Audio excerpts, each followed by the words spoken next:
Bueno, ya no te consulté, Javier, pero sí ves mi pantalla compartida. Sí, ingeniero. Buenísimo. Entonces, como les decía, las últimas dos sesiones estaban relacionadas con análisis sintáctico en términos de los elementos clave que tenemos que conocer para poder entenderlo. Y estos términos clave son, bueno, cómo es que se define una gramática independiente del contexto y esa gramática independiente del contexto, cómo se cruza con una entrada, esa entrada, cómo es que produce derivaciones, estas derivaciones, cómo pueden corresponder a dos estrategias, leftmost o rightmost. Adicionalmente, el hecho de que puede darse más de un árbol de derivación para la misma entrada, para cierta gramática, y ese escenario es conocido como ambigüedad. Veíamos de que existía la estrategia de venir y repensar o replantear la gramática independiente del contexto para que dejase de ser ambigua. Existía la estrategia de organizarlo por capas, basado en el nivel de precedencia de las operaciones que teníamos o el orden de ejecución que deseábamos para el árbol, dejando las operaciones con mayor prioridad en la capa más baja del árbol, porque lo que está más abajo en el árbol será lo primero en ejecutarse, y luego más arriba, lo último, en el sentido natural del recorrido de un árbol, que sería en orden ascendente, ¿no? Ya vamos a ver que hay algunas otras opciones más adelante en términos de declarar la definición dirigida por la sintaxis o el esquema de traducción dirigido por la sintaxis. Entonces estamos preparando el esqueleto para llegar a ese punto. Vemos dentro de la primera unidad que hay algo, esquema de traducción dirigido por la sintaxis. Entonces esto de dirigido por la sintaxis es yo lo pongo en la gramática, ¿sí? La gramática es la responsable de definir esta sintaxis y esa traducción va a ser dirigida por esa sintaxis que está definida en la gramática. Entonces, lo que estamos viendo es pues la gramática en cuestión que forma parte del análisis sintáctico. Entonces, en esta clase en particular, lo que vamos a ver son ciertas transformaciones que deben hacerse a las gramáticas independientes del contexto para poder aplicarlas en la implementación de los analizadores según el tipo de analizador en específico. Es decir, si tengo un analizador de tipo LL, LL significa leo la cadena de izquierda a derecha, la cadena de entrada la leo de izquierda a derecha, la estrategia de derivación que utilizo es leftmost, LL, o utilizo un analizador de tipo LR, que es yo leo la entrada de izquierda a derecha, yo uso una estrategia rightmost, y así es como funciona mi analizador. Entonces, de entrada, bueno, se me olvidó mencionar, la otra estrategia para quitar la ambigüedad es escribir reglas directamente en el generador de analizadores léxicos y sintácticos. Les comentaba yo, bueno, solo háganlo para expresiones aritméticas o expresiones lógicas, and, or, etcétera. Y pues que esto les ayude a que la gramática sea más legible, pero no lo apliquen para cualquier cosa porque pueden obtener resultados que no son los adecuados. Ya nos compartía por ahí su experiencia ejecutando o aplicando reglas sobre elementos que no necesariamente corresponden a operaciones aritméticas y digamos las operaciones sencillas que tienen esta precedencia y que se prestan a ambigüedad. Ya vamos a ver algunos otros escenarios.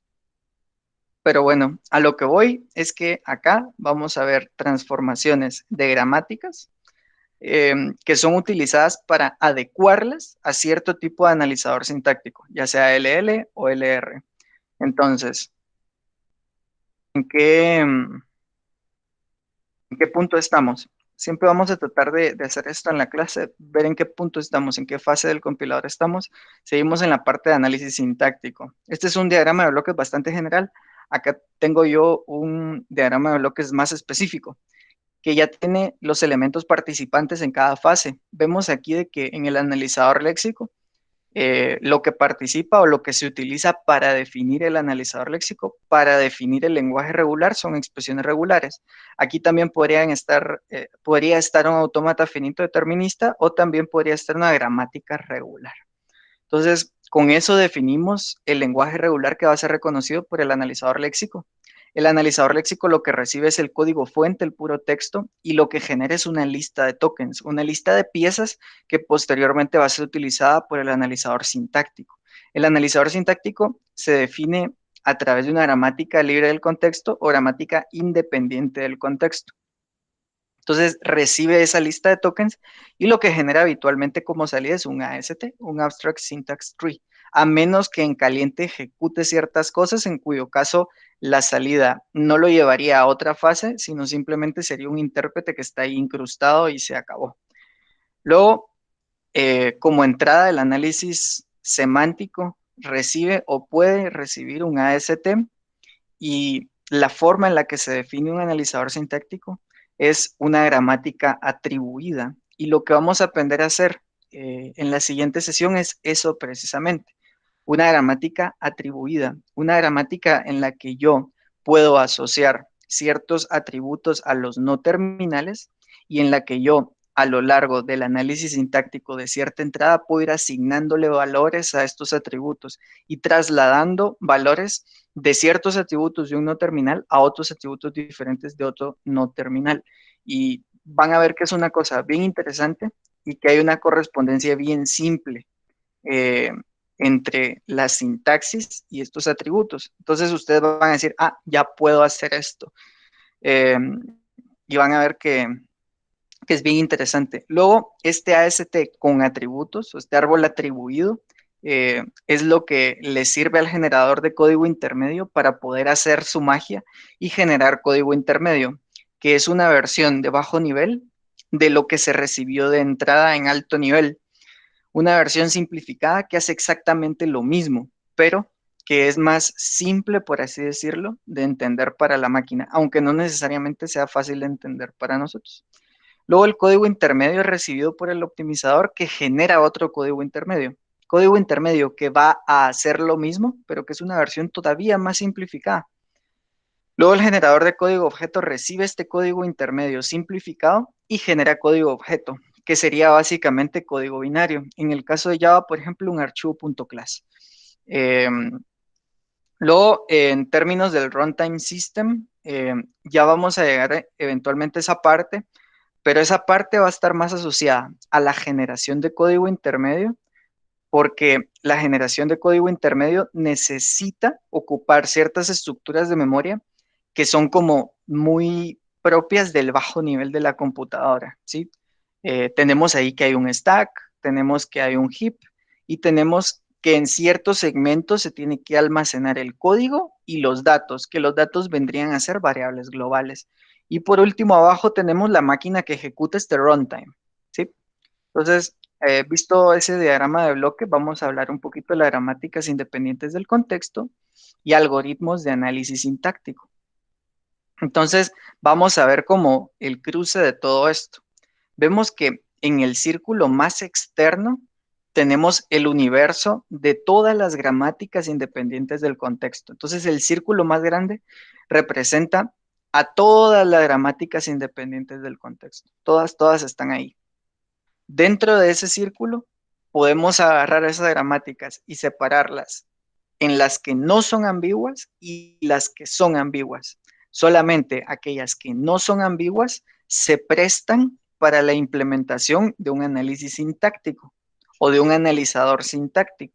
Entonces, dentro de esas no ambiguas, que son muchas, solo cierto grupo cumple con ser válida para implementar un analizador sintáctico de tipo LR. Y dentro de las que cumplen para LR, hay un subconjunto de gramáticas que cumplen o que son válidas para la implementación de un analizador sintáctico de tipo LL, con lo cual tendríamos que es más difícil definir una gramática independiente del contexto que sea válido para analizadores LL, debido a que este conjunto es bastante más pequeño. Hay algunas cosas que hacer, como eliminar la recursividad por la izquierda, por ejemplo, o que esté factorizado. Si está factorizado, ¿cuántos caracteres de anticipación son los que necesita el analizador para poder funcionar bien? En el caso de LL1, pues necesita un carácter de anticipación, LL2, dos caracteres de anticipación, etcétera. LLK. Lo normal es que todos los generadores de analizadores sintácticos que admiten LL pidan un carácter de anticipación o que pidan simplemente K.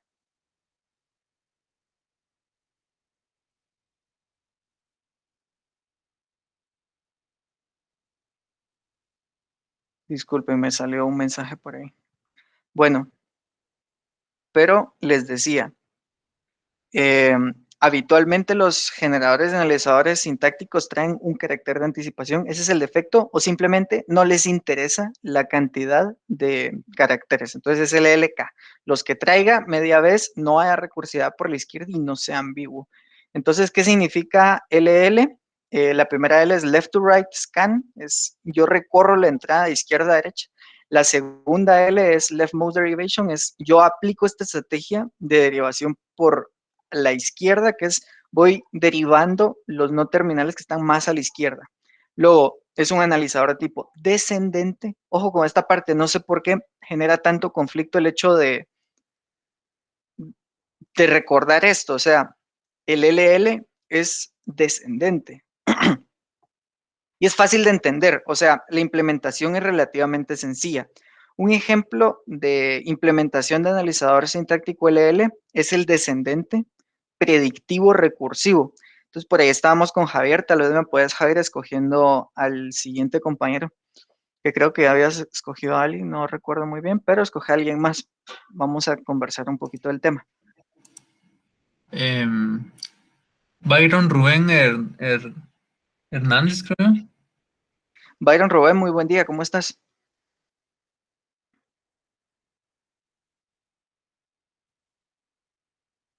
Parece que Buenos no días, está. ingeniero. Ah, bien, bien está. Hola, Byron, ¿cómo estás? ¿Cómo te va? Bien. Bien, buenísimo. Eh, ¿Estás sano? ¿Estás bien? Sí, bien, solo descansando y prestando atención a la clase. Excelente, vos. Excelente. Entonces mira, pues aquí el LL es de tipo descendente y además es fácil de entender. ¿Tenés alguna experiencia implementando analizadores sintácticos descendentes, predictivos, recursivos? ¿En el campo práctico o solo en teoría? No, práctico, así de que, mira, en lenguajes me dejaron ese proyecto, efectivamente tengo experiencia con eso. No, solo ascendente reductivo. Ascendente reductivo. ¿Qué es eso? Ascendente hacia la izquierda era. Me Ascendente es equivoqué. Cristo bendito. No, no, no, no estoy muy seguro, pero usaste una pila ahí, Sí, entonces era un analizador sintáctico de pila. creo que sí, si Ah, no va. estoy No, mal. no pasa nada, no, hombre, no, no te preocupes, no pasa nada. Va. El asunto es que ese tipo de, ese tipo de analizadores es bien fácil implementarlos. Es decir, la implementación es bastante sencilla porque, bueno, en realidad el analizador sintáctico más fácil de implementar es el predictivo recursivo y la forma de implementarlo es, bueno, para cada terminal que yo tenga dentro de la gramática, voy a hacer una llamada a una función match o una función parea, le llaman en español, que pues no suena tan bien. Eh, y para cada no terminal voy a hacer una llamada a un método que le represente. Entonces, no me voy a detener en esta parte porque si no me llevaría mucho tiempo, pero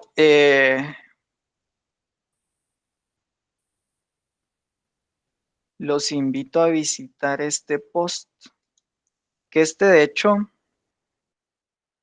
lo hice, bueno, yo fui auxiliar de lenguajes formales, entonces este lo hice cuando yo era auxiliar de lenguajes formales, o lo escribí cuando era auxiliar de lenguajes formales. Es cómo implementar un analizador sintáctico en Visual Basic.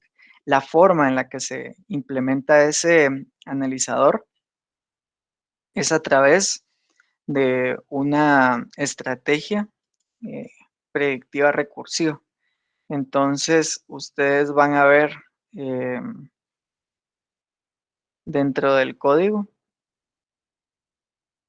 vamos a ver, por aquí estoy checando a ver si lo puedo encontrar rapidito. Van a ver dentro del código que para cada no terminal se define un procedimiento. Es bien interesante esa parte. Por ahí les compartí el link, métanse al link. Por ahí les comparto también el link de, dentro del repositorio, la clase específica que se llama analizador sintáctico. Ahí dentro van a ver que existe una función emparejar y además existe una función para cada no terminal. Entonces, así de simple es implementar un analizador predictivo recursivo. Es fácil de entender.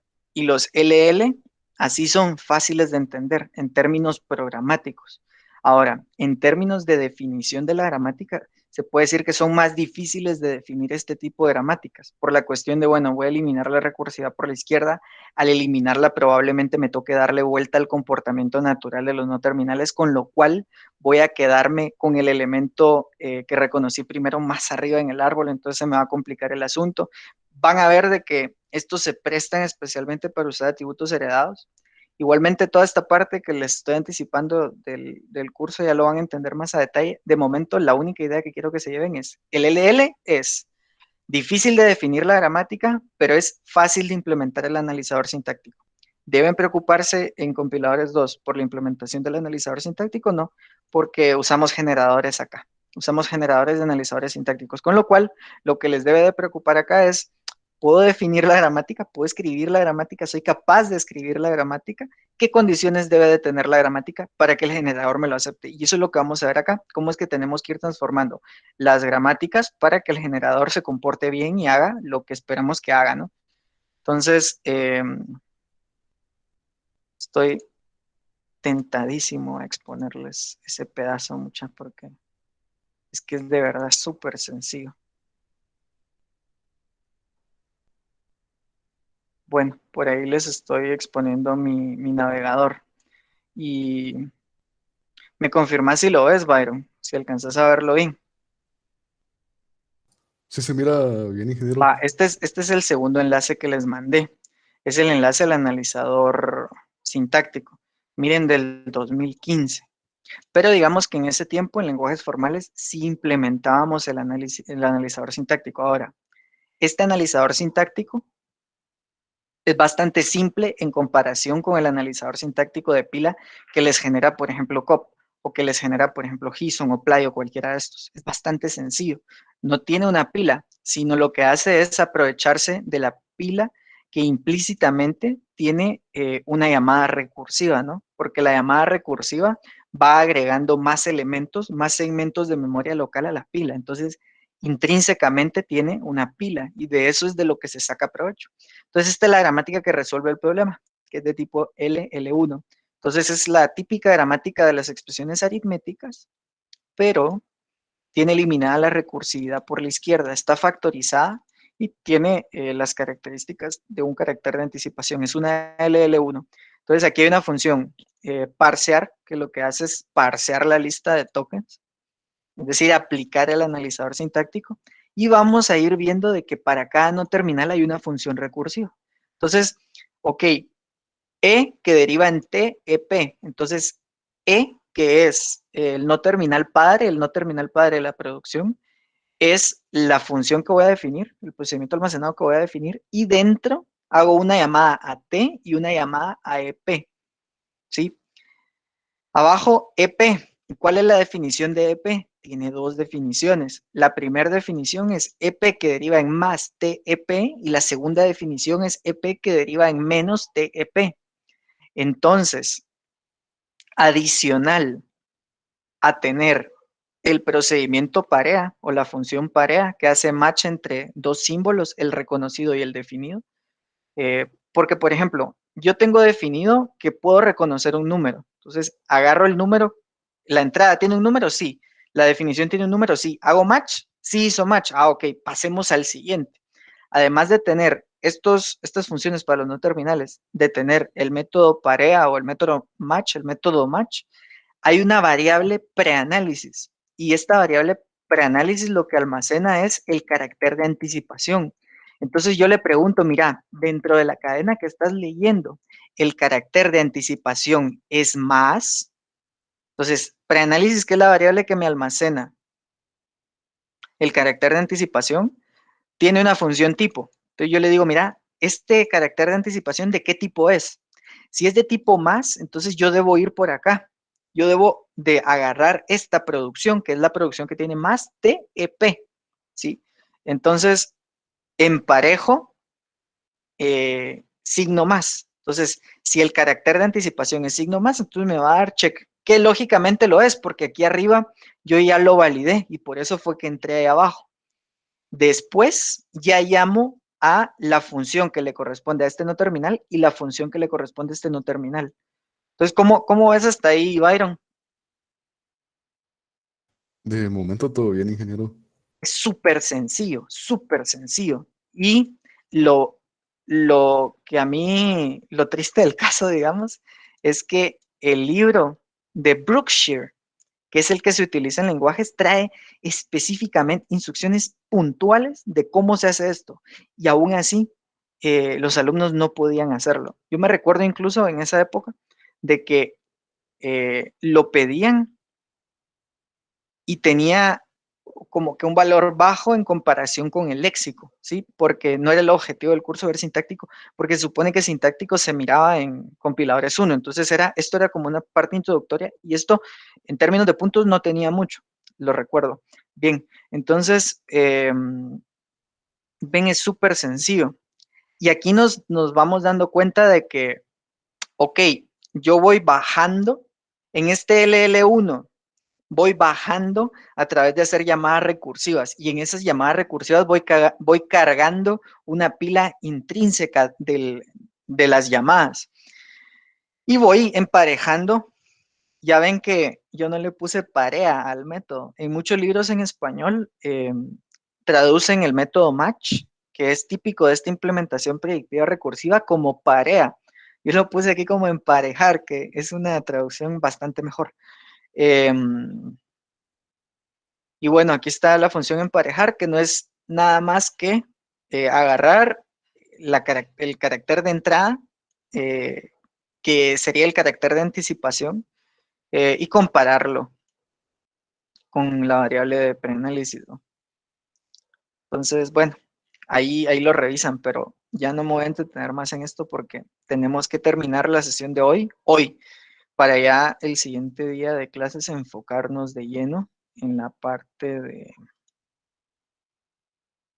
análisis semántico y de esquemas de traducción. Desapareció mi pantalla de PowerPoint, permítame. Vamos a ver otra vez aquí.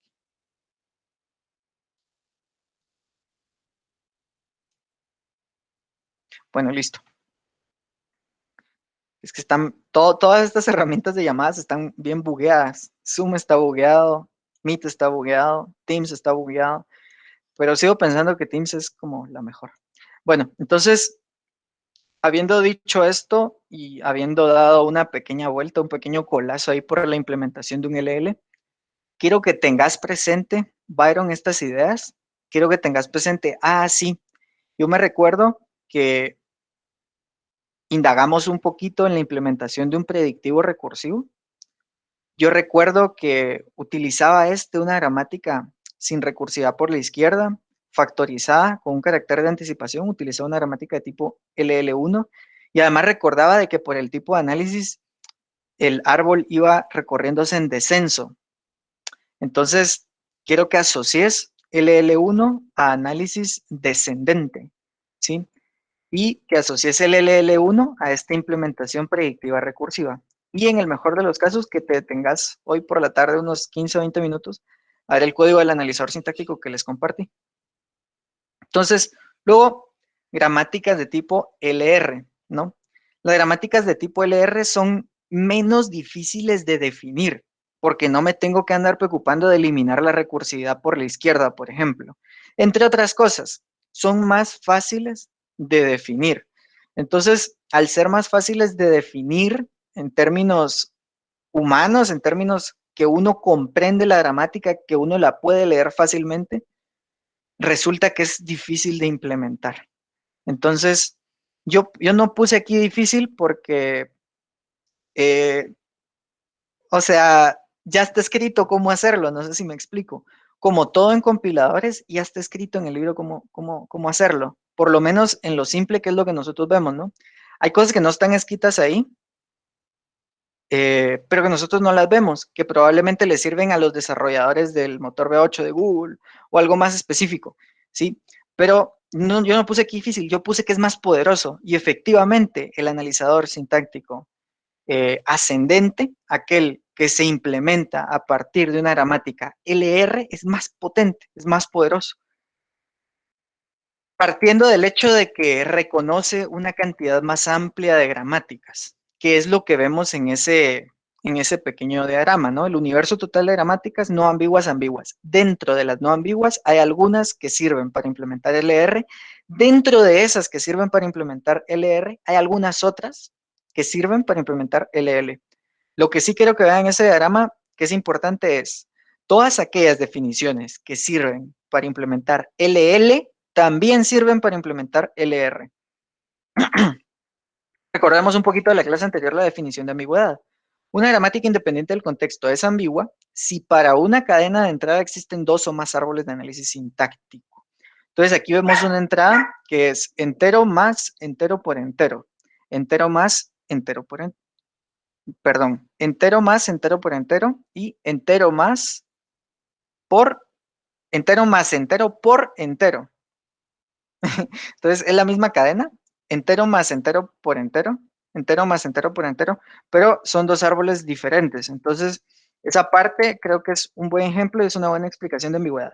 Hasta ahí todo claro, Byron. Ambigüedad clara, ¿verdad? De la clase Sí, todo anterior. claro, A ingeniero. tope, buenísimo. Entonces, escogí al siguiente compañero que nos va a ayudar a Eh, Jorge continuar. Isaac, Jorge Vicente Isaac, Chacón. muy buen día, ¿cómo estás? Buenos días, ingeniero. ¿Cómo te va? ¿Todo bien? Sí, todo bien, ingeniero. ¿Y usted qué tal?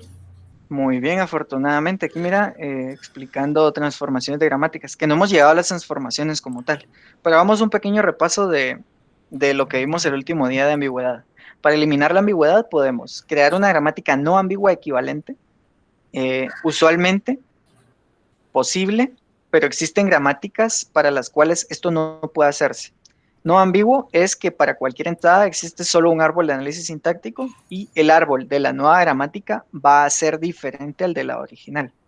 Alternativamente podemos usar la misma gramática ambigua y agregar reglas de prioridad y asociatividad para indicarle al parser cuál es el árbol de análisis sintáctico deseado. Esto lo vimos el último día de clases, todos estos puntos los vimos el último día de clases. Es funcional para algunas ambigüedades y es soportado por algunos generadores de analizadores sintácticos, no por todos.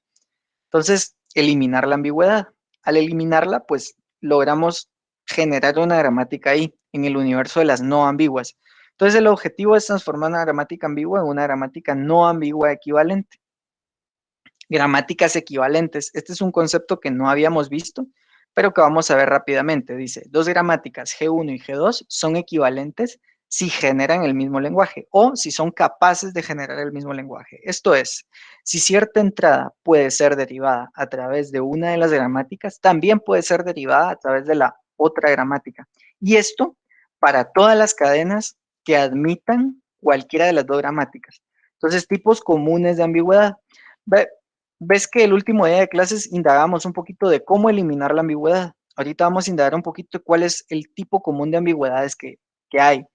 Entonces, ¿cuál es el tipo común? ¿Cuáles son los tipos comunes de ambigüedades? Operadores con diferentes prioridades, como más, por, eh, igual, igual, asociatividad de operadores con igual prioridad. En este caso está más, menos. Els colgantes, que este es un problema bien particular que ya vamos a ver a detalle. Entonces, ejemplo de ambigüedad por prioridad, también llamada por precedencia. Entonces, es típico, suma y multiplicación. Entonces, los dos entran en la misma capa. El último día de clases veíamos, bueno, cómo cambiamos esa capa. Operadores con la misma prioridad, cómo se asocian varios en una secuencia. Tienen que asociarse del modo adecuado, porque si no, no va a estar correcto. En el caso de la suma y la resta, es una asociatividad por la izquierda. Esta es la normal para la mayoría de operadores. En el caso de la potencia, la asociatividad es opuesta, es asociatividad por la derecha. Entonces, Esto es súper rápido porque como ya nos detuvimos el último día de clase a ver el tema de la ambigüedad. Entonces, para algunos operadores no tiene sentido tener varios en una secuencia. Son no asociativos. Y pasamos ahí a una pequeña aclaración que hizo alguno de ustedes, que si me puede abrir el micrófono y recordar cómo iba la sentencia para indicar asociatividad inexistente en el generador específico del cual nos conversó. ¿Qué tal, ingeniero? Buenos días. Elian, ¿cómo no me recordé vos? Lo siento, pero bueno, recordanos o refrescanos un poquito la memoria. El ejemplo que colocabas de, miren, este generador me admite poner la instrucción no asociativo. Y hablanos un poquito del escenario, narranos qué es lo que sucede al nosotros definir la no asociatividad. Dale, pues.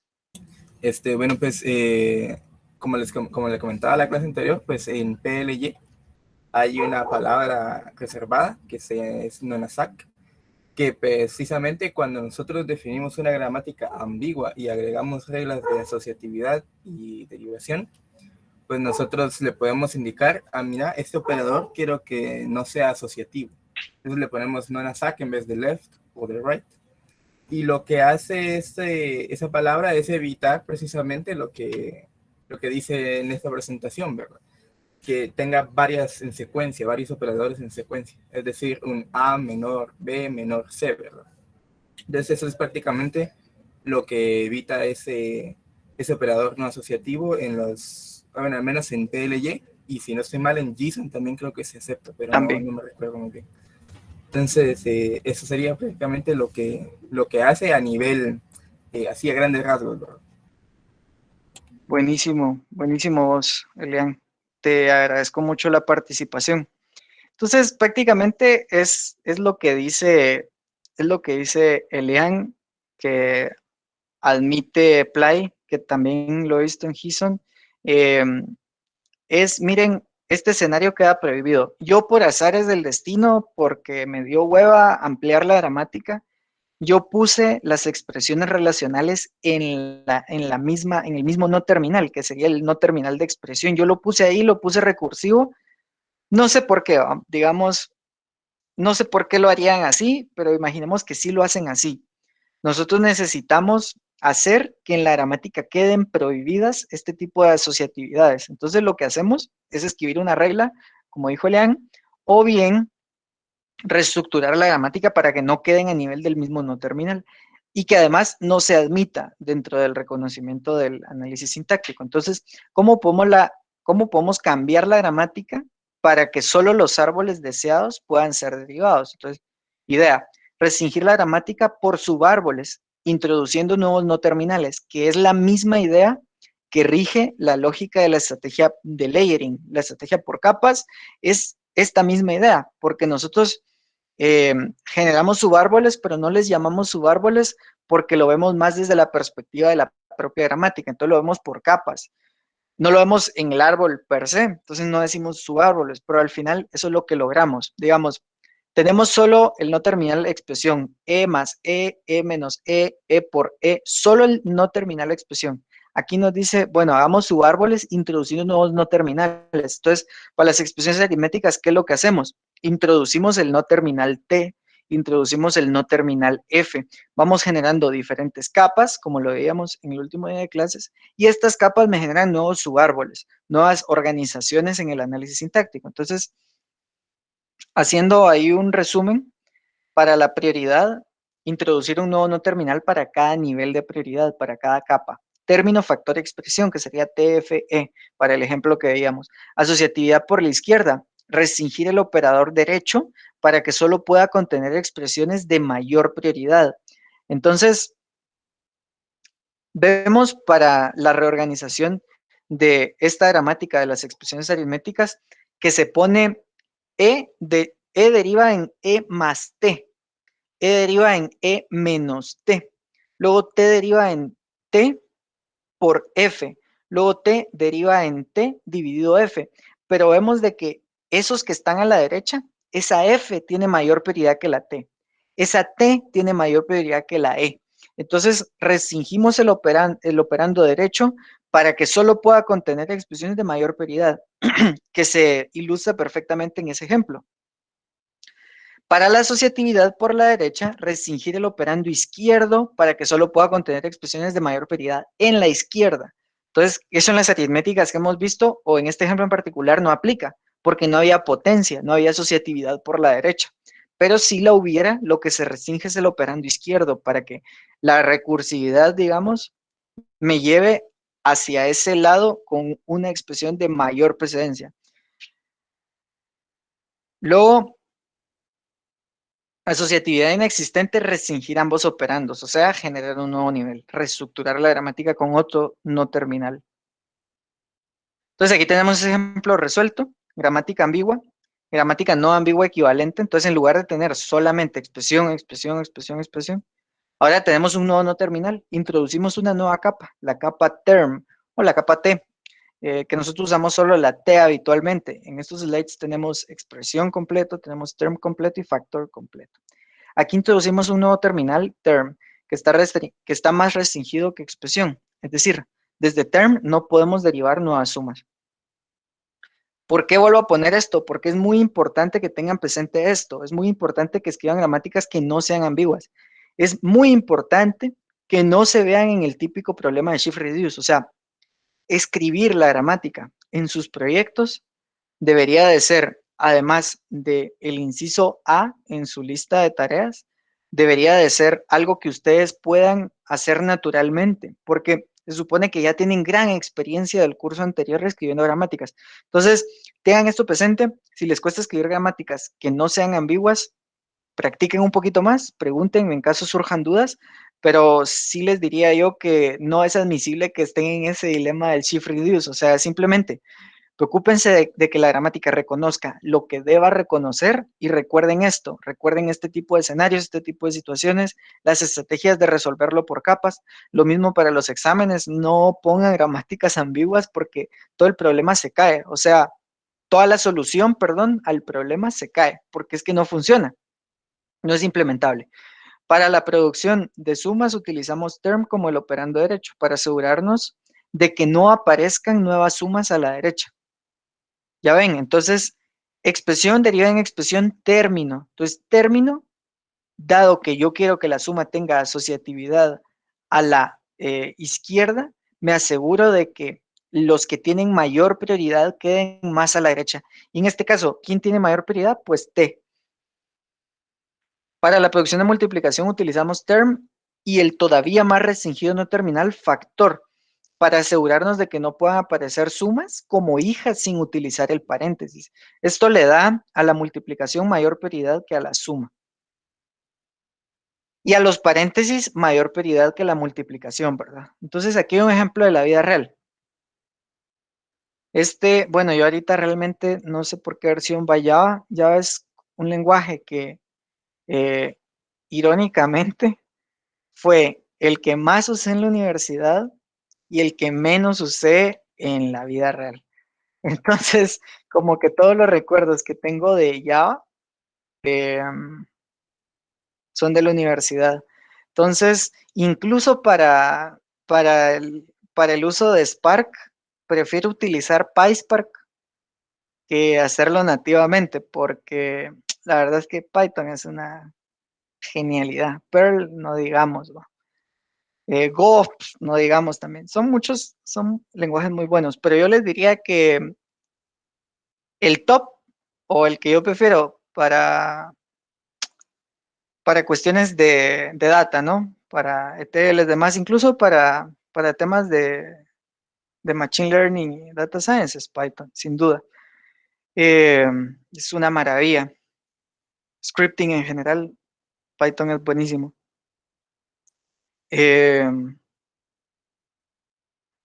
Y pues creo que el segundo en mi lista de consentidos sería JavaScript. Por eso no duden que yo voy a votar siempre Play o JSON, ¿va? Que por cierto, ya llegamos a un consenso sobre Play. Entonces, pues Play es el que usarán en su primer proyecto. Entonces, hoy láncese los 2 tutoriales de una vez que están en el sitio. En realidad, hacer el tutorial como tal, o sea, hacer que funcione, digamos, correr el ejemplo, es bien sencillo, es cosa que no les va a tomar más de 15 o 20 minutos leerlo y hacerlo correr. Sin embargo, eso es web. Yo no hago web. Bueno, pero dándoles un poquito como de información de a qué me dedico yo. Bueno, actualmente soy manager de Data y Analytics. Eso alberga un espectro muy amplio de cosas. Ingeniería de datos, Data Science, podríamos verlo como en términos de los roles. Data Governance Architect es otro rol que está bajo mi mando, digamos. Sin embargo, si lo vemos en términos de temática, yo lo dividiría en los modelos clásicos de analítica, que sería Data Warehousing, Business Intelligence, eh, cubos, en general toda esa parte de Data Warehousing y Business Intelligence. En la parte de los modelos modernos, digamos, que serían modelos que tal vez son Data Warehouse, tal vez son cubos, pero la infraestructura subyacente son infraestructuras de datos distribuidas. Por ejemplo, Redshift atrás tiene una infraestructura subyacente distribuida. Synapse tiene una infraestructura subyacente distribuida. Las herramientas de Databricks tienen herramientas distribuidas. Entonces, digamos, ahí entran como, son los mismos modelos clásicos, pero en infraestructuras modernas. Adicional a eso, toda la parte de ETL y analítica avanzada. Dentro de ETL avanzados, digamos, está la parte de plataformas orientadas a eventos, que sería streaming, la parte de ETLs que involucren MapReduce, y dentro de la parte de analítica avanzada, yo diría que entra, bueno, dentro de ETLs avanzados entraría Big Data también, pero listando como que los temas en general, Data Warehouse, Business Intelligence, Big Data, plataformas orientadas a eventos con streaming, Data Lakes, Machine Learning, Data Science, y puede que se me olvide alguna, pero digamos que estoy en todo el espectro. Sin embargo, dentro de la parte técnica, la parte en la que más me pulí es ingeniería de datos, per se. Entonces es como la parte en la que hilo fino. Nunca hice desarrollo web. Todo el tiempo he estado en datos, entonces, pues eso. Y se los digo porque no creo que en el futuro ustedes, cuando seamos colegas, ustedes y yo, me pregunten de compiladores. Entonces quiero que sepan, que conozcan a qué me dedico y que sepan también que estoy a la orden para cuando ustedes quieran consultarme algo o yo pueda apoyarles en algo. Entonces esas son las cosas que yo veo en el área profesional. Entonces, les decía, todo esto salió por Java.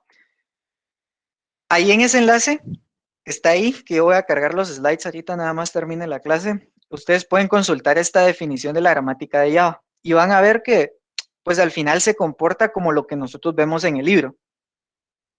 Que es que el libro es una joya. Tal vez no se detiene mucho a dar ejemplos de ciertas situaciones, pero es que el libro ya es grande. Imagínense si se detuviera a poner ejemplos de cada uno de esos, no, sería imposible poner eso en un tomo. Tendríamos que tener unos 3, 4, 5 tomos más. Pero yo creo que todas las explicaciones las da y las da bien. De hecho, vamos a ver con quién. Elian, ¿podrías escoger algún otro compañero que se nos une aquí a la conversación? Sí, claro, cómo no.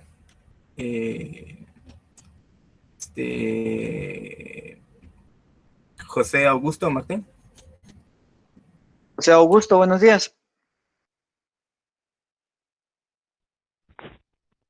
Buenos días, ingeniero. ¿Cómo estás? Sí, bien, muchas gracias. ¿Y usted qué tal? Muy bien, gracias. ¿Vos sabés lo que es el premio Alan Turing? No, es la primera Bueno, vez que lo ¿sabes escucho. quién es Alan Turing? Solo lo conozco por las máquinas. Por la máquina de Turing. Sí, exacto. Ay, no, hombre. Ni siquiera por alguna película o algo similar. No, nada. Nada, a la voz. Bueno, ayúdame escogiendo a alguien. ¿O sabes qué? Vamos a ver, ¿alguien mucha conoce quién es Alan Turing? ¿Alguien me puede decir algo de Alan Turing?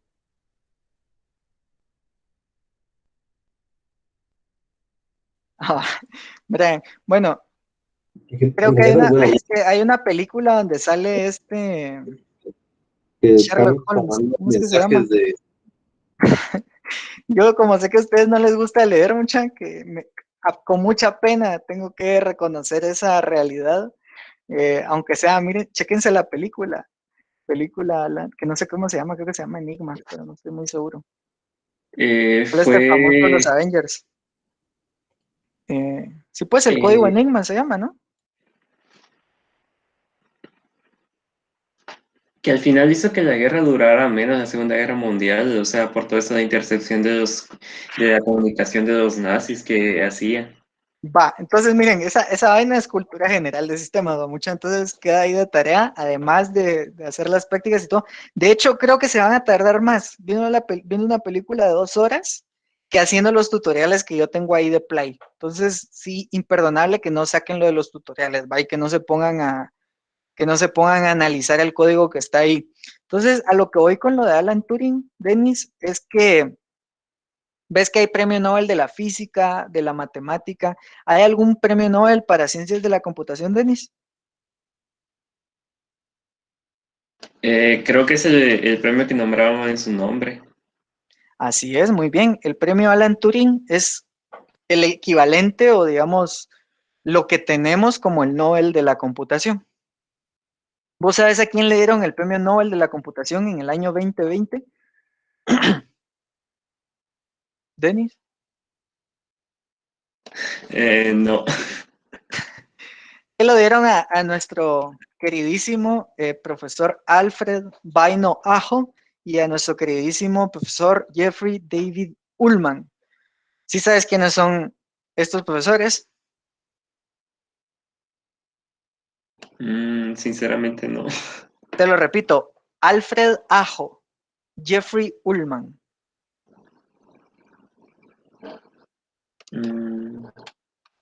No. ¿Alguien? Sí, los autores del libro, afirmativo. Que digamos, dentro del libro, en la segunda edición, digamos, hay más autores, ¿no?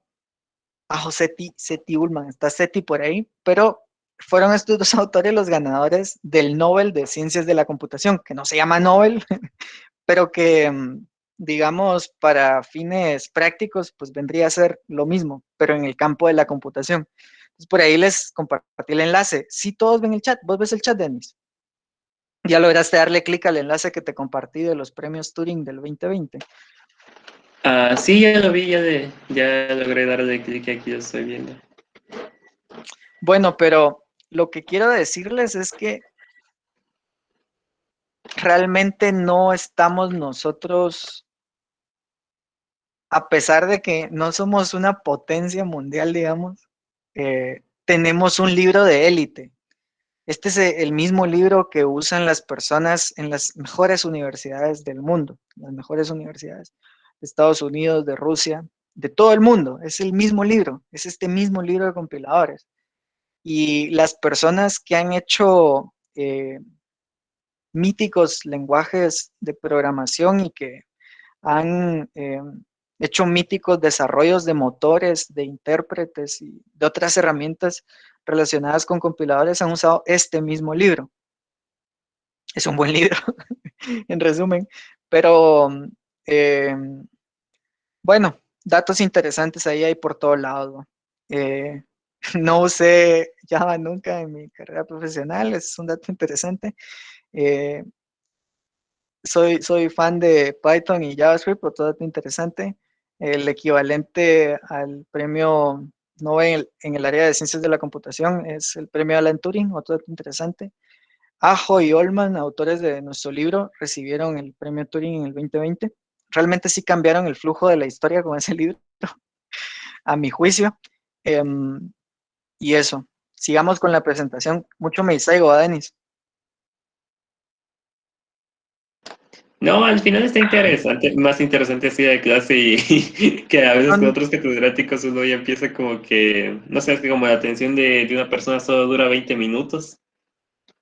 es cierto, son temas interesantes. Fíjate que justamente yo estaba pensando hace unos días que Me gusta mucho la historia, pero nunca nadie me enseñó la historia como era. O sea, me he dado cuenta recientemente, digamos que ahorita eh, hago varias cosas además de lo que hago profesionalmente. O sea, practico algunas actividades como hobbies, digamos, ¿no?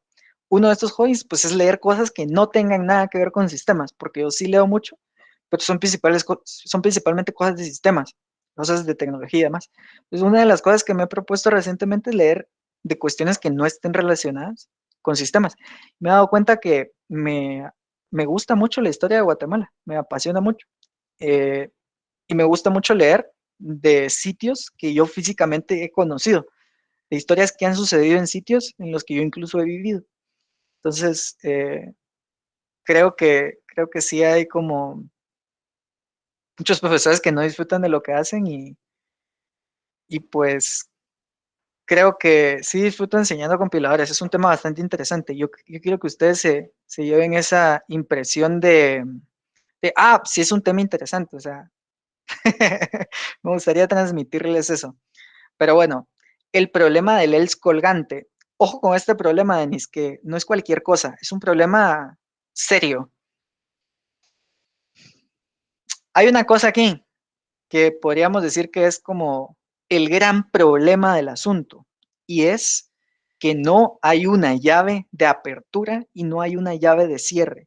No hay una palabra reservada begin y no hay una palabra reservada end.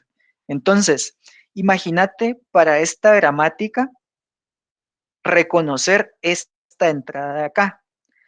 Analicemos un poco a detalle el problema. Tenemos un if que adentro tiene la condición A. Dentro de ese if, forzosamente dentro de ese if, hay otro. ¿Y por qué digo forzosamente? Porque lo que le sigue al if o lo que le sigue al if condición es el cuerpo del if. Entonces, el segundo if que aparece tiene que ser hijo del primer if. ¿Hasta ahí todo bien, Denis? ¿Hasta ahí todo bien? Sí, ¿Estás de acuerdo conmigo con el hecho de que el segundo if tiene necesariamente que ser hijo del primer if? sí. Hasta ahí, todo bien. Ujú. Pero ¿qué pasa? Que después el else, ¿de quién es el else, Denis? ¿De quién es el Eh, else? ¿Es del primer if o es del segundo if? Tiene que ser necesariamente del que está más cerca, o sea, más cercano. Tiene que ser necesariamente del que está más cercano. ¿Por qué motivo Ujú. tiene que ser así? Es que recuerdo que cuando llevé Compi 1, el ingeniero siempre lo explicaba así, como que siempre tiene que ser como del que esté más cerca, que nos daba un ejemplo como este. Ajá, muy bien, pero digamos más cerca, ojo con esta parte, más cerca en términos de anidamiento. Dale, lucite ahí con la explicación, porque eso de más cerca está como muy, ¿cómo diría Muy yo? ambiguo. Muy escueto, no, muy escueto. A mí me queda claro, pero dale, exponer a los Ok. compañeros. Más cerca en Sí, términos del árbol, de cómo es que está la estructura, cuál es el que está más cercano declarativamente. Dale, dale. según lo veo yo, sí, en términos de anidamiento tendría que estar del primer if que encontremos, digamos, yendo en retroceso antes de la declaración de else.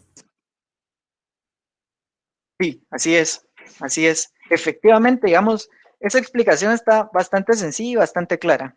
Digamos, el que está más cerca es el if inmediato superior, ¿sí? Entonces, digamos que el árbol deseado es este, es aquel árbol en el que el if segundo y el else son hijos del if primero. Es decir, el if segundo y el else forman parte de la misma sentencia, del mismo cuerpo, ¿sí? Sin embargo, para esta gramática que está acá, pueden generarse estos dos árboles. Entonces, aquí yo no generé el árbol de derivación, primero porque iba a ocupar mucho espacio y segundo porque considero que es más visible de esta manera. Vemos el escenario en el que S mayúscula está compuesta por el if solamente y S pequeña, la S interior, está compuesta por if else. ese es el árbol que deseamos, porque deseamos que ese else quede lo más cerca posible al if segundo, ¿no? Al if superior, al if del que está más cerca en el árbol.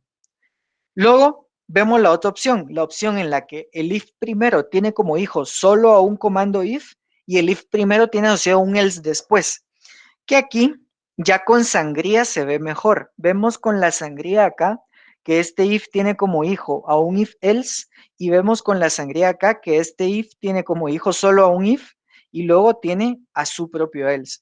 Entonces, solución al problema del else colgante, al problema que planteamos.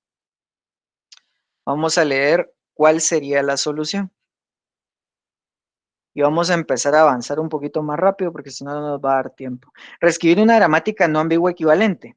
Es posible, pero resulta en una gramática más compleja, con muchas reglas similares, o sea, todas las permutaciones. Usar la gramática ambigua.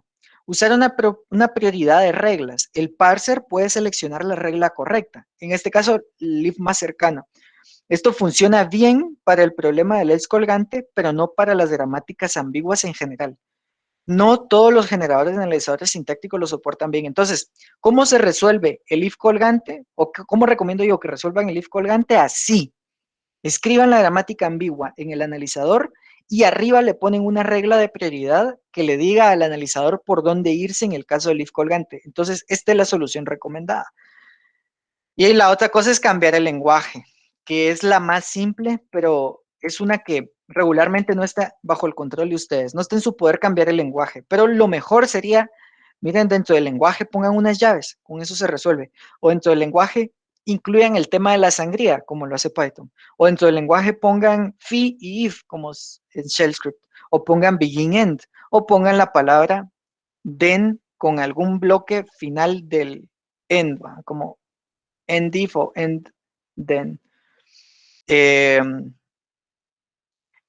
la especificación del lenguaje Java se reescribió la gramática para que no fuera ambigua. O sea, esa no es ambigua desde la gramática, ¿sí? Que eso es la mejor opción, pero la gramática queda compleja. La pueden revisar ahí en la definición de la gramática de Java.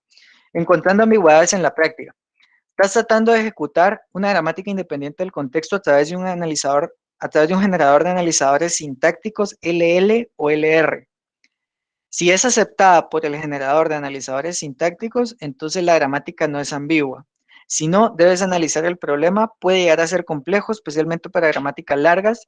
Lo más seguro es que encuentres que el problema es debido a una ambigüedad o bien alguna otra dificultad de LL, LR. Es decir, una gramática que no es admitida por LL porque tiene tal vez recursividad por la izquierda, o una gramática que no es admitida por LR por algún tema de caracteres de anticipación o algún tema de épsilon. Esta no es mi opción favorita. La incluyo acá solo porque tienen que saberlo, porque es común que lo hagan, pero esto es básicamente decir, verifiquemos a prueba de error si la gramática está bien o no. No me gusta esa opción, pero es una opción que existe. ¿Cuál es la opción que me gusta? Que ustedes tengan la capacidad de armar en su mente el árbol y la forma que va a tener el árbol de derivación para una gramática que ustedes construyen, que tengan la capacidad de analizar la gramática y anticiparse al hecho de que probablemente surja alguna ambigüedad dentro de la gramática. ¿Cómo se adquiere esa capacidad? No hace falta ser genio, la verdad, es pura práctica. Después de hacer varias, tampoco miles, después de hacer varias, ustedes van a darse cuenta de ciertos patrones en la escritura de gramática, de ciertos comportamientos en la recursividad dentro de las producciones. Esos comportamientos yo se los voy a dar en las presentaciones. Yo les voy a decir, ¿ya se dieron cuenta de esto? ¿Ya vieron esto? Esos comportamientos no están en los libros, pero son notorios luego de hacer algunas gramáticas. Entonces esos chivos, digamos, se los voy a ir dando. Las dos gramáticas independientes del contexto G1 y G2 son estas equivalentes. Esto es, lenguaje de G1 es igual al lenguaje de G2. Es un problema irresoluble. ¿Por qué lo menciono? Porque cuando ustedes quiten la ambigüedad, van a tener una gramática diferente. Entonces ustedes pueden hallarse ante la pregunta o encontrarse frente a la pregunta, ¿son iguales estas dos gramáticas? Esta gramática nueva que escribí, ¿es igual a la gramática anterior? Y la respuesta es que no hay una forma de responder esa pregunta, ¿sí? Entonces, es un problema irresoluble. Un algoritmo general no puede ser construido. Necesitamos confiar en nuestro ingenio para descubrirlo. ¿Por qué? Básicamente porque la mayoría de los lenguajes tienen infinitos elementos, ¿no? Infinitas frases. Adaptando gramáticas para el análisis sintáctico LL. Entonces, no ambiguas, que las vamos a adaptar para que sean LL. Típicamente, es necesario eliminar la recursividad por la izquierda y los prefijos comunes, es decir, factorizar. Pero en ocasiones esto podría no ser suficiente. Una vez transformada, el árbol de análisis sintáctico será diferente. Esa es una nota bien importante. Una vez transformada la gramática no ambigua, para que sea admitida por un analizador LL, el árbol de análisis sintáctico será diferente, sí o sí, porque si cambiaron la gramática, el árbol va a ser diferente. De todas formas, ustedes deben intentar construir el AST deseado. Entonces, puede ser que ustedes, esta gramática no ambigua de las expresiones aritméticas que acabamos de ver, tengan que convertirla para eliminar la recursividad por la izquierda. Ese hecho de eliminar la recursividad por la izquierda va a implementar que ustedes cambien el no terminal, ¿sí? Y que la recursividad de ese no terminal les lleve a una organización del árbol que es distinta.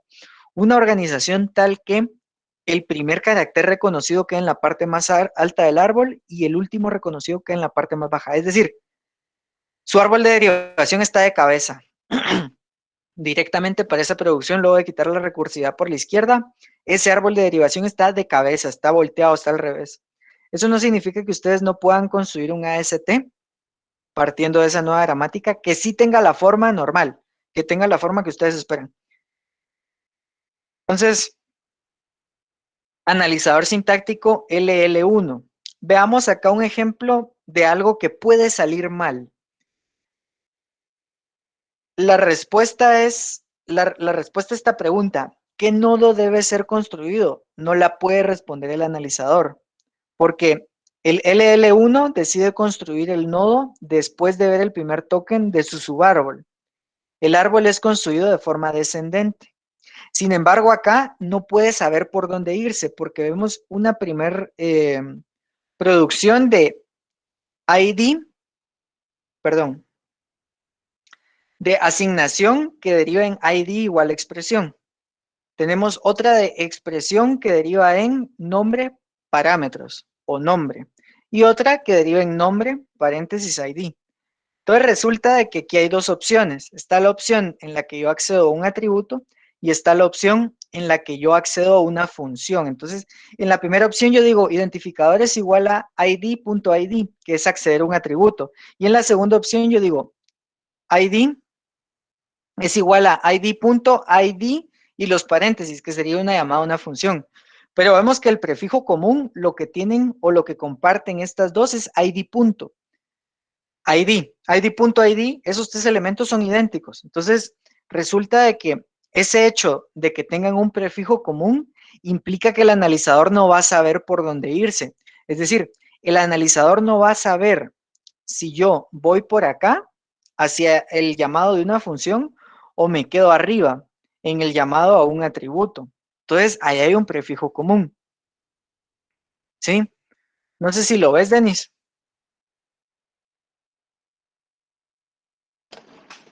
El de ID punto. De hecho, es id.id. Los tres son prefijo común.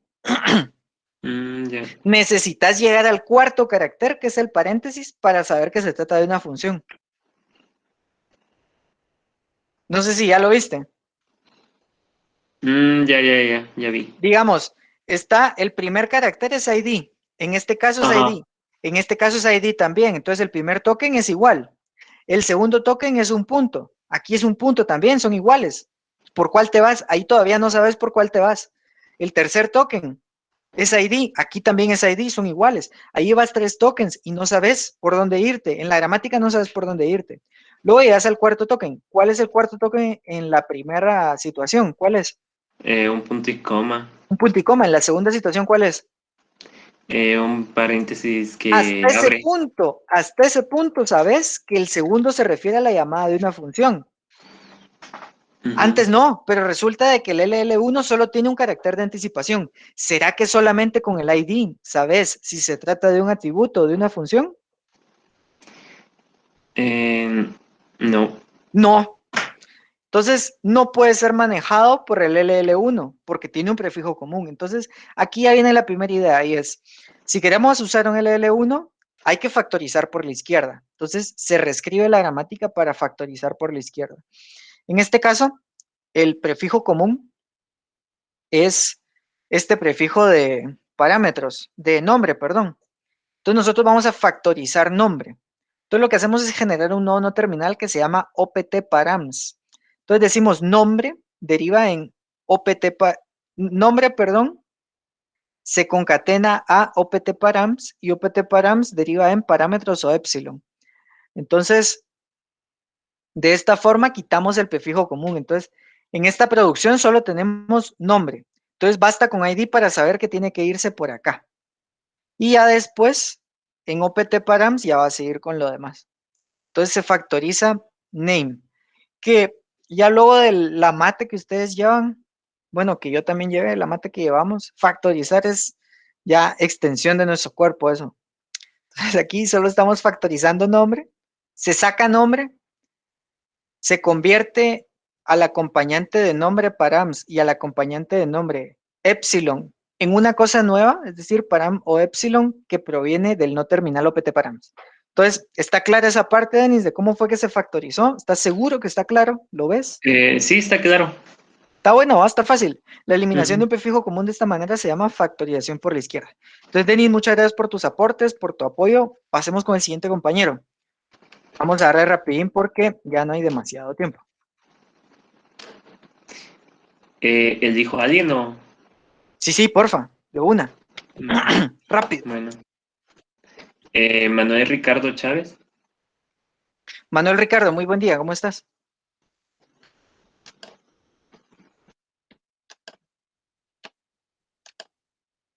No está vos. Parecer no. Es que dejan ahí pendida la compu y se van, mano. Él dijo otro. Sí. Marcos Enrique. Marcos Enrique, buenos días, ¿cómo estás? ¿Qué tal? Buenos días, ingeniero. Buenos días, Marcos. Bueno, Marcos, primero, tengo la idea de que la buena práctica acá es recibir la clase en vivo, porque las personas que se conectan, que dejan la computadora encendida, bajo la idea de que está grabado y después van a ver el video, van a perder más tiempo, porque además del tiempo que podrían perder acá, van a tener que dedicar otro tiempo a revisar el video. Entonces, ¿estás de acuerdo conmigo en esa buena práctica de quedarnos pegados a la clase mientras estemos dando la clase? Sí, la verdad es que sí. Buenísimo, Tiene Marcos. razón. Me alegra mucho que estés acá. Entonces, si dos producciones del mismo, vamos a analizar esta parte, son algunos ejemplos. Si dos producciones del mismo no terminal pueden derivar a más de una producción que empieza de la misma manera, entonces comparten un prefijo común.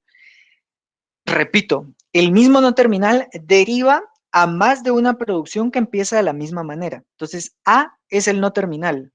Deriva a más de una producción que empieza de la misma manera. A deriva en SB, A deriva en SC. ¿Será que empieza de la misma manera, mi estimado Marcos? Sí, Empieza de la misma manera. A deriva en B, A deriva en B. ¿Será que empieza de la misma manera? sí, también. Sí, también. B deriva en S, B deriva en T. ¿Será que empieza de la misma manera? No, esa ya no. Esta ya no. Entonces, veamos. Tenemos que responder a estas preguntas. ¿Cuáles no terminales tienen producciones con prefijo común? En este caso veíamos que A. ¿Cuál es el prefijo común? S. Ay, jole, ya puse ahí la respuesta. Luego en este caso veíamos que el prefijo común es B. ¿Cuál es el prefijo común? B. Luego acá veíamos de que no hay. Entonces, la siguiente pregunta es, ¿cuál es el prefijo común? Ya respondimos cuál es. Y la gramática es LL1, LL2, etc. Aquí, ¿cuántos caracteres de anticipación necesito para saber si tengo que derivar hacia SB o hacia SC? ¿Podría repetir la pregunta? No la entendí muy bien. Mira, pues, yo necesito siempre cierta cantidad de caracteres de anticipación para saber por dónde irme. Te pongo un ejemplo. B tiene dos opciones. B que deriva en SC y B que deriva en TC. Dos opciones, dos caminos. ¿Por dónde me voy? ¿Cuántos caracteres necesito conocer de la entrada para saber por dónde me voy? Yo consideraría que 2, quizás 2 o más, ¿Por qué 2? para Si poder... yo en la entrada tengo una S, ¿por dónde me voy? ¿Me voy por B que deriva en SC o me voy por B que deriva en T? Ah, ok, entonces sería solamente uno. Solo uno, porque si tengo una T, ¿será que sé por dónde irme? Sí, Sé por dónde irme. Si tengo una S de anticipación de la cadena de entrada, ¿sé por dónde irme? sí, correcto. Buenísimo. Entonces, eso es el carácter de anticipación. Entonces, vemos LL1. Ese 1 es un carácter de anticipación. Ahora, miremos este otro escenario. Yo en la entrada, imagínate que la entrada sea ST. Tengo solo un carácter de anticipación que es S. ¿Será que yo solo con la S sé si tengo que derivar en SB o tengo que derivar en SC? ¿Será que me basta con la S? No, No. Por otro lado, si yo tuviera dos caracteres de anticipación, si yo tuviera S y además tuviera T, ¿será que sé por dónde irme? en esa parte sí. En este caso sí. ¿Por qué? Porque si yo tengo ST, yo sé que B es el que deriva en T, con lo cual debo agarrar SB. Entonces, miremos. A tiene dos reglas que pueden derivar con prefijo S. Entonces, A tiene dos reglas, tiene dos producciones que las dos empiezan con el mismo, las dos empiezan con S. Si trajera yo solo un carácter de anticipación, yo no sé por dónde irme. No sé por dónde irme. Entonces, esta es la más difícil porque es la que necesita más caracteres de anticipación y es por la que debo pasar en la mayor cantidad de caracteres. Entonces, ¿cuáles son las opciones? Las opciones son dos cadenas. ¿Cuáles son las dos cadenas que puede reconocer esta gramática? UV, S, UVT. UVS es la primera opción, UVT es la segunda opción. Entonces, si reconozco UVS, yo debo agarrar este camino. Debo irme por A que deriva en BS, ¿sí? Por otro lado, si yo obtengo la entrada UVT, yo debo agarrar este segundo camino de A que deriva en BT. Entonces, ¿cómo sé qué camino agarrar? ¿Cuántos caracteres de anticipación necesito para determinar qué producción escoger? Marcos, En este caso tendrían que ser 3. tienen que ser 3 forzosamente, porque imagínate que solo tengo la U. Si solo tengo la U, yo no sé por dónde irme, porque las dos Bs o las dos producciones empiezan con U. Si yo tengo U y V, tampoco sé por dónde irme, porque las dos opciones empiezan con U y con V. Por otro lado, si yo tengo U, V, S, yo sé exactamente por dónde irme, porque yo sé que si agarro la primera producción, yo tengo que terminar en S. Entonces yo necesito 3 caracteres de anticipación, ¿sí? Entonces por ahí Brian pone UVS, pero yo voy a agregar que también se puede reconocer UVT. Entonces creo que por ahí les llega también el historial del chat. A mí me llega algo muy útil que es el listado de asistencia con el timestamp de a qué hora entró cada quien. Entonces eso es muy útil para mí. Y me alegra mucho que lo hayan hecho. Luego vamos a la siguiente, que es lo mismo, ¿no? Entonces, ¿cuántos caracteres de anticipación necesito? Este no es un problema de prefijo común. Dice, no hay dos reglas que empiecen igual y que deriven del mismo no terminal. La gramática es el L1, que es justamente, Marcos, lo que ya habíamos conversado, ¿no? Porque, digamos, el único no terminal que tiene dos reglas es B. Y vemos que una empieza con S y la otra empieza con T, con lo cual no es un problema. Vamos a la siguiente parte. El prefijo común puede ser indirecto. A tiene dos reglas que pueden derivar del prefijo T. La gramática es LL2. ¿Por qué tiene dos reglas? Porque A deriva en B, A deriva en C. Y vemos que tanto B como C empiezan con T. ¿Sí? Entonces, teniendo solo T como entrada, yo no sé si irme por B o irme por C. Yo necesito dos. ¿Eso lo ves, Marcos? Sí, Buenísimo. Entonces, Marcos, muchas gracias por tu aporte. Pasemos con el siguiente compañero. ok.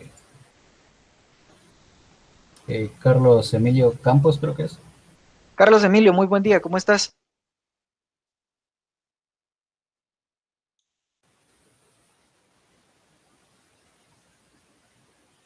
No está vos, pasemos con el siguiente rapidito porque Carlos Esteban. Carlos Esteban. Hay muchísimos Carlos, ¿va? Yo soy Carlos también, muchos tocayos. Bueno, Buenos pasemos con Jacqueline, que se nos desconectó por problemas técnicos el último día de clases. Muy buen día, Jacqueline, ¿cómo estás?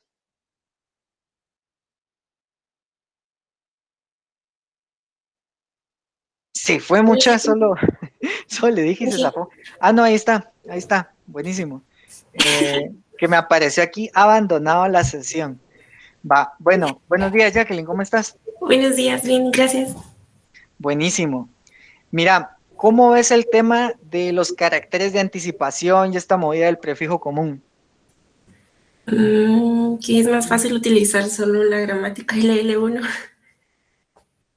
Sí, digamos, esta parte de tener presente el hecho de que el prefijo común puede ser indirecto es importante, porque a veces no es visible el prefijo común. Y el prefijo común puede ser problemático en el caso en el que ustedes usen algún generador que esté restringido a LL1. La mayoría de los analizadores populares ofrecen la opción de admitir LR. Entonces, basta con que ustedes sepan escribir gramáticas no ambiguas para poder utilizar un generador de analizadores sintácticos popular. Son muy pocos los generadores que te piden obligatoriamente un LL1. De igual manera lo vamos a aprender acá porque es muy relevante para la parte de análisis descendente, para la parte de atributos heredados, que forma parte de esta unidad, pero lo que yo les quiero decir es, este tipo de problemas de prefijo común no los van a tener utilizando Ply, ni Gison, ni, digamos, los populares. Entonces, vamos al segundo ejemplo, Jacqueline. Dice, A tiene dos reglas que pueden derivar en el prefijo B u asterisco. Entonces, acá sí es evidente, porque sí vemos aquí claramente que el no terminal es el mismo en los dos casos. Empieza con B para A que deriva en BS y empieza con B para A que deriva en BT. Pero resulta que B son un montón de U's. Sí. Cuando se cierra finalmente, vemos que el primer carácter es V. Entonces, la gramática no es LLK, porque nosotros podríamos tener infinitos caracteres de anticipación y aún así no sabríamos por dónde irnos. Sí. Ese es un problema serio. Pero, bueno, pasando a la parte de cómo lo elimino, cómo se elimina. Miremos, primero, hacer el prefijo común directamente visible. En este caso, teníamos un prefijo común que no era visible para el caso de la B y la C, porque vemos que A deriva en B, A deriva en C. B deriva en cadenas que pueden empezar con TXY y C deriva en una cadena que empieza con T. Es decir, tanto B como C empieza con T. Entonces lo que hacemos es hacer que ese prefijo común sea directamente visible. ¿Cómo lo hacemos? Reemplazando esta B aquí arriba directamente con TS. Entonces yo reemplacé B aquí arriba directamente con TS. Luego reemplacé la parte de C que deriva en TB directamente. Entonces A deriva directamente. En lugar de decir A que deriva en C, yo digo A que deriva en TB. Okay. ¿Sí? Entonces, sustituir B al lado derecho de la regla A que deriva en B, que es lo que hice aquí arriba. Entonces, sustituí B por TS. Luego, con todos los valores posibles de B. No podemos remover B porque B está siendo utilizada en otras reglas. Hacemos lo mismo para la regla C, ¿sí? Y lo mismo, no podemos remover C porque C está siendo usada en otras reglas. ¿En qué regla está siendo usada C? Acá, en D que deriva en BC. Pero acá, mi estimada Jacqueline, lo que vemos es que ya el terminal está expuesto. Vemos claramente que A deriva en TS y A deriva en TB. Es decir, ese prefijo común es visible. Lo hicimos visible.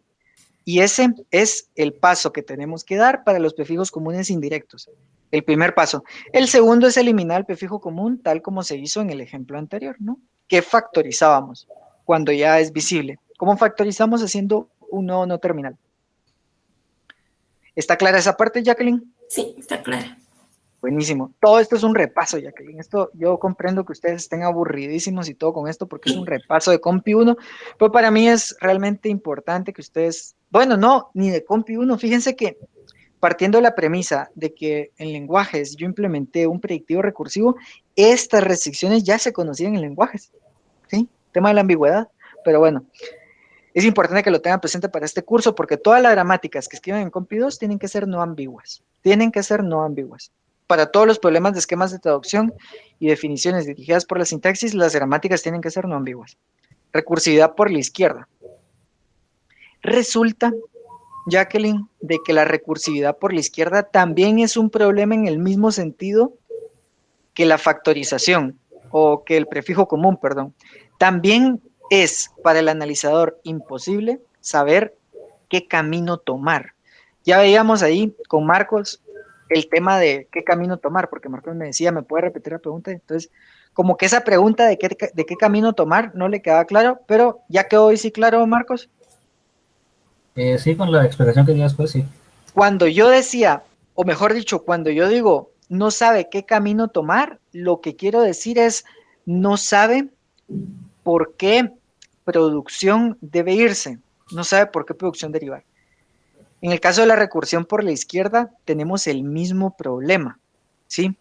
Tenemos el mismo problema porque al no tener ese elemento de preanálisis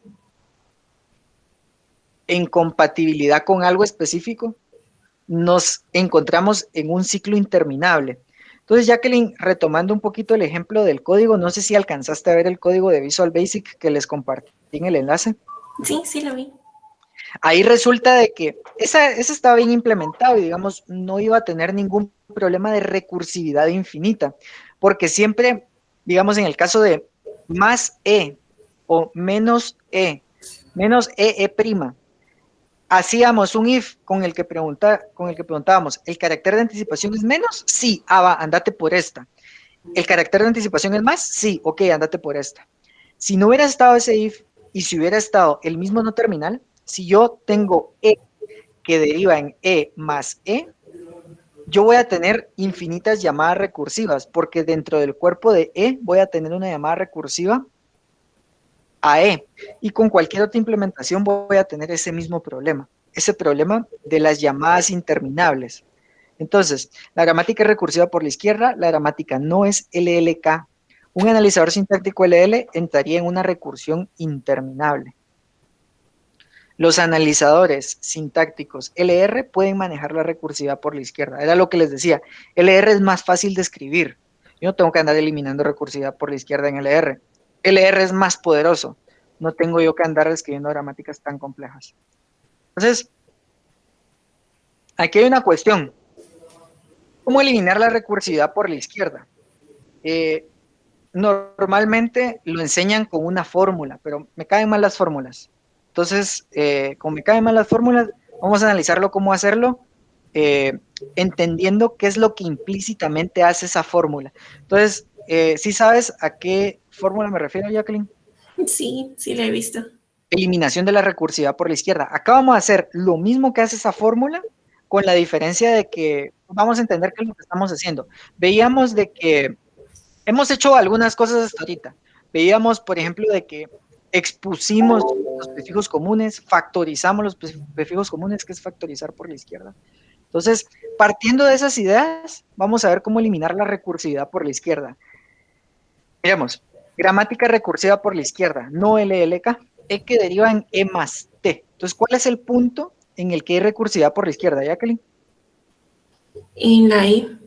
En la E, en la primera producción. Entonces, vamos a reescribir para ser recursiva por la derecha, pero hay un prefijo común. Entonces, ¿por qué podemos hacer esto? ¿Y qué impacto tiene? Resulta de que esa producción lo que hace es ID más ID más ID más ID más ID más ID más ID, una cadena de dígitos, perdón, de identificadores más identificadores. ¿Será que si le damos la vuelta al no terminal obtenemos el mismo resultado de secuencia, secuencia, secuencia, secuencia, secuencia? ¿Será que al hacer ese cambio obtenemos el mismo resultado, Jacqueline?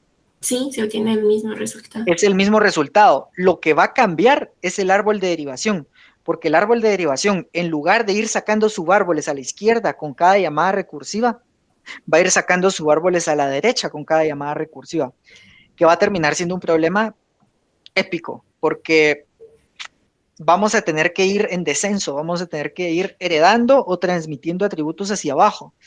Pero, pues ni modo, déficits del LL1, ¿qué les puedo decir? Es malo el LL1. Es poderoso, pero no tan poderoso como el LR.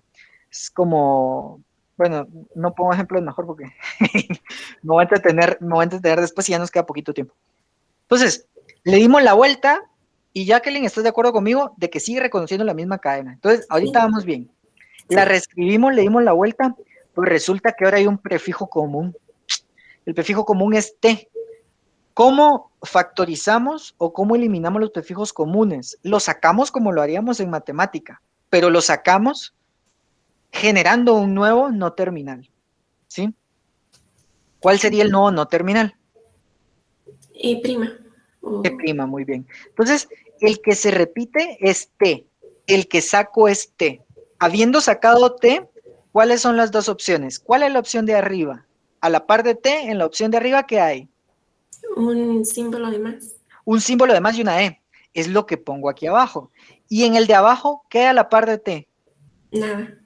Nada. Entonces, ese nada se representa a través de un épsilon. Entonces, yo, el acompañante de T, lo voy a detallar a través de un nuevo no terminal. Entonces, ahora, el único acompañante de T va a ser E'.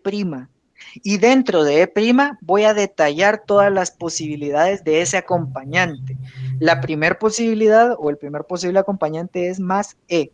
El segundo posible acompañante es épsilon. Entonces, E' puede derivar en más E o E' puede derivar en épsilon.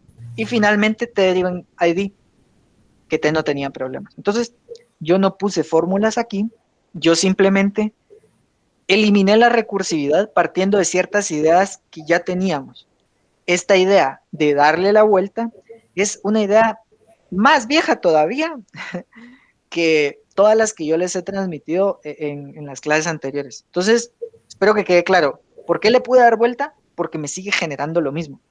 Entonces, si ustedes pues quieren aplicar la fórmula esta, pueden hacerlo, pero yo lo que les recomiendo es que entiendan cómo es que funcionó esa operación, más que memorizarse algo, porque no tiene sentido eso. Uno debería, o sea, lógicamente uno memoriza, pero uno memoriza como efecto colateral de entender algo, hasta que llega a ser algo natural. Por ejemplo, cuando uno empieza a manejar, ¿va? Que uno al principio va pensando mucho en todo y escuchando el motor, ya después es natural, ya uno va cambiando y de hecho uno va conociendo como el motor y cuando uno cambia de motor uno dice, ah, este suena diferente, ¿qué está pasando aquí?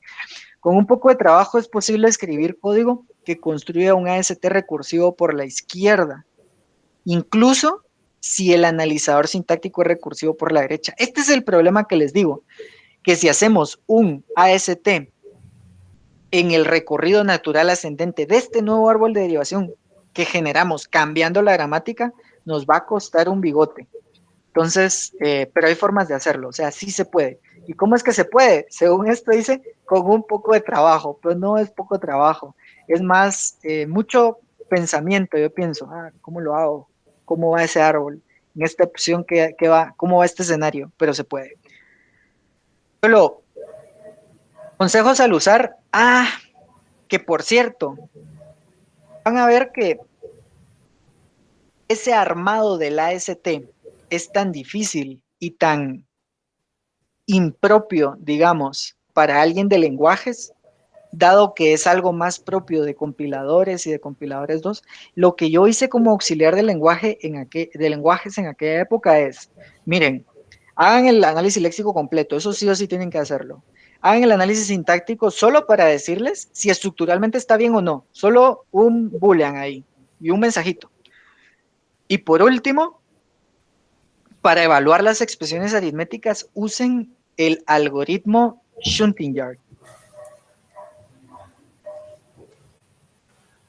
Dato interesante, ya me estoy quedando sin tiempo y aún así te sigo tirando datos interesantes, Jacqueline. ¿Qué pensás de ese tu profesor? Terrible. No. Va, miren pues, Shunting Yard es una cosa maravillosa. A mí me gusta mucho la algoritmia, digamos, pero este algoritmo es una preciosura, es una belleza, y es un algoritmo del gran Dijkstra, ¿va? Entonces, chéquenselo también, creo que eso vale la pena que lo vean. Y bueno, si no saben quién es Dijkstra, también vale la pena que vean el trabajo de él, Exder Dijkstra. Entonces, creo que es más famoso por algunos problemas de grafos, que grafos es otro tema épico, pero regresando al tema que estamos viendo acá, que es compiladores, tenemos consejos al usar un generador de analizadores sintácticos basado en LL. Si el generador de analizadores sintácticos no acepta tu gramática, la razón puede ser o es ambigua, o tiene recursividad por la izquierda, o tiene prefijo común. Si es ambiguo, elimínalo. Generalmente la opción es reconstruir la gramática. Si es recursiva por la izquierda, elimínala. Elimina esa recursividad por la izquierda. Siempre puede hacerse. ¿Cómo puede hacerse? Como lo acabamos de ver. O aplicando la fórmula, si es que pues no les gusta hacerse estos dos pasos de, bueno, demos la vuelta, factoricemos. Si no quieren hacer esos dos pasos y prefieren memorizarse la fórmula, háganlo así. Luego, prefijo común. Factoriza la gramática por la izquierda.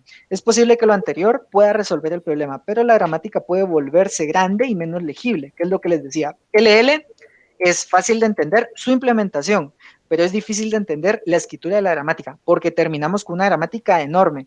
Ya el hecho de convertir la gramática que tenía solo es en una gramática que tiene EFT, ya era algo. Ahora que ese EFT se va a convertir en E', T', F, ya amplía más la gramática, queda más difícil todavía. Entonces, de nuevo aquí, pues el tema de los conjuntos está claro, Jacqueline. Tema súper sencillo, ¿verdad? Todas las gramáticas partidas en no ambiguas, ambiguas, dentro de las no ambiguas, las que son aptas para LR, dentro de esas que son aptas para LR hay otro conjunto más reducido de las que son aptas para LL. Entonces, retomando o sintetizando los elementos más importantes, LLK versus LRK. Entonces, por ahí vamos a ver. A mí me gusta mucho respetar los horarios porque así como yo les pido que vengan temprano, yo vengo temprano y pues debería yo de sacarlos temprano también. Entonces, vamos a darle rapidito, ya no nos queda demasiado. Es súper rápido, pero si me pasa un poquito más, no se vayan, por favor. Lo más que me va a pasar son 5 minutos. LLK versus LRK. ¿Vamos por ahí bien, Jacqueline? Sí. Va, buenísimo. Espérame que se me perdió la página. Ahí estamos. Va, entonces, la entrada se lee de izquierda a derecha y eso lo tienen en común las dos. La estrategia de derivación, LL es leftmost, se deriva el más a la izquierda. LR es rightmost, se deriva el más a la derecha. Toques de anticipación o look ahead, como le llaman los libros en inglés, son K símbolos. Entonces, LL1, LL2, LL3, K se puede sustituir por cualquier número entero. LR1, LR2, LRK, K se puede sustituir por cualquier número entero. Regla de selección, después de ver los primeros K tokens o los primeros K caracteres de anticipación, como le llaman en otros libros, después de ver todos sus tokens, ojo, con LR, después de ver todos sus tokens y adicionalmente K tokens, o sea, por eso, lógicamente es que no necesita que esté factorizado, ¿no? O por eso es que admite la recursividad por la izquierda, es poderosísimo. Recursividad por la izquierda, LL no lo puede manejar, LR lo puede manejar, así con signos de admiración. Prefijo común ilimitado, LK, LL no lo puede manejar, LR lo puede manejar, así con signos de exclamación. Puede resolver algunas ambigüedades a través de reglas de prioridad. LL puede resolver el else colgante, LR puede resolver a través de reglas, a través de poner en el generador de analizadores sintácticos reglas específicas de prioridad, puede resolver el else colgante, la asociatividad y la prioridad, que es una cantidad de problemas mayor que los problemas que puede resolver LL. Por lo tanto, LR de nuevo, poderosísimo. Recuperación de errores. LL es prueba y error. LR tiene muchos algoritmos. No los puse aquí, primero porque tienen nombres largos, segundo porque traducidos al español los nombres son más largos todavía, y tercero porque son muchos. Entonces, se lo resumía que tiene buenos algoritmos para la recuperación de errores. Implementación a mano, el LL es posible, pero lo mejor es usar un generador. LR es posible también, pero es muy complicado. Y lo recomendable es, sin duda, usar un generador. Entonces, como mínimo, ¿qué diría yo que sería útil que un ingeniero en sistemas pudiera hacer? Bueno, la implementación de un LL. Un predictivo recursivo, que es súper simple, es eso que acabamos de ver. Además de que es súper simple, es algo que tiene una receta muy práctica y muy sencilla que está en cualquier libro respetable de compiladores, pero que está muy bien explicado y muy detallado en el de Brookshire. Que el de Brookshire no es de compiladores específicamente, me parece que el título es como... Ay, no me recuerdo, Jacqueline, pero Brookshire es el nombre del autor. Se llama así como teoría de autómatas o... ¿Lo tienen a la mano?